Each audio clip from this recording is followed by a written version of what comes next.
G'day, this is a video on how to use the video player plugin for Flutter and some really cool benefits of using Flutter. I'll show at the end.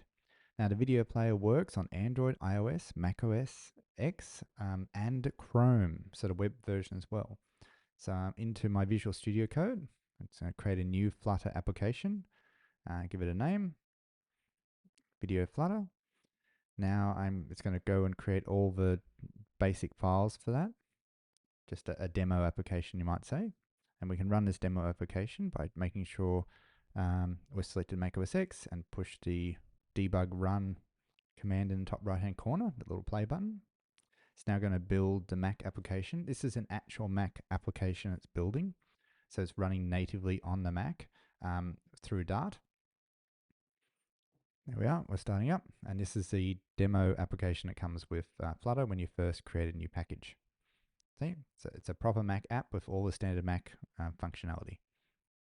Okay, so we go back into here. Let's now go and make it a video app. So we want to use the video player plugin for Flutter.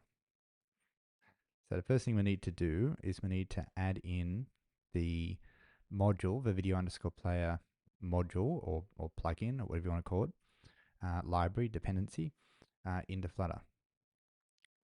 So to do that, we have our dependencies up here, and we can run a command, flutter pub add video underscore player. That's going to go download the latest video player library and then add it and any of its dependencies to our pub spec. From now, we're going to create an assets folder, and within that assets folder, a video folder. And in that video folder, I'm going to copy in a video. So you now see it in our code. It's a video playing. So now that we're using assets, we're having assets as part of our application, we need to tell Flutter that it needs to build in these assets and include them with our software. Okay, so we've got assets video. So that's now going to be added to any of the applications that we build in Flutter, any files that are in that folder. So next step is we want to import the library functions into our main Dart file. And you notice it's underlined, it's got a yellow underline there. That's just saying that you're not currently using it. You've added it in there, but none of your code uses it. So it's letting you know that you could remove it if you need to. Okay, so now we need to go down and add in some of the code into the right areas. So currently we have the code that came with the demo, the counter there and the increment counter. We don't need this. And GitHub AI has picked up that we've added in a new library, and it's assuming now that this is probably where we want to use it, which is right.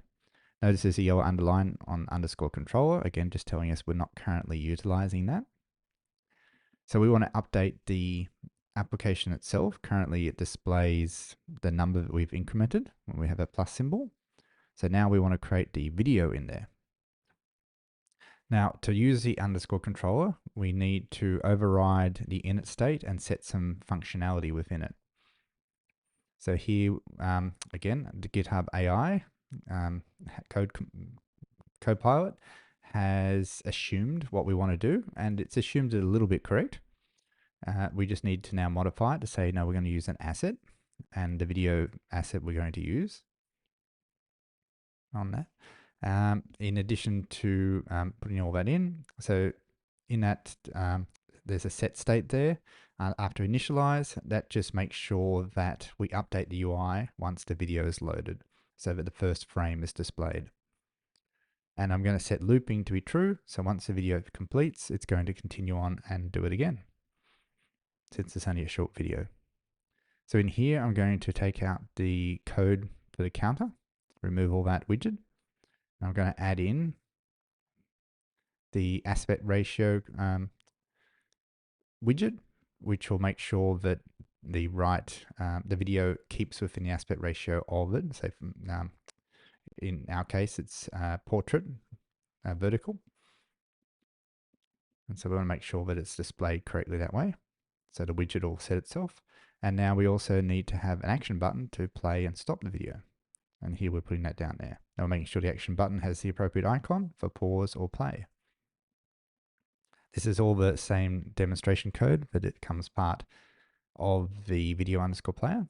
And Copilot is amazing in that it knows what I'm doing and has already placed all the appropriate code in the right place. Sometimes it makes mistakes, and you need to be wary of that, especially when it's using older code.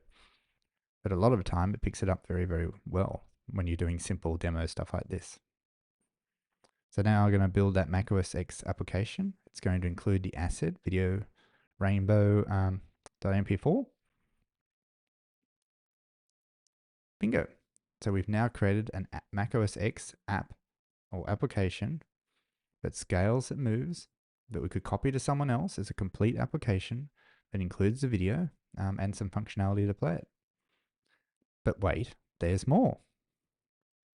Now we've got the macOS X application going, we can go and utilize other operating systems. So how about we try iOS? So I can start up my iPhone emulator, which comes with macOS X Xcode.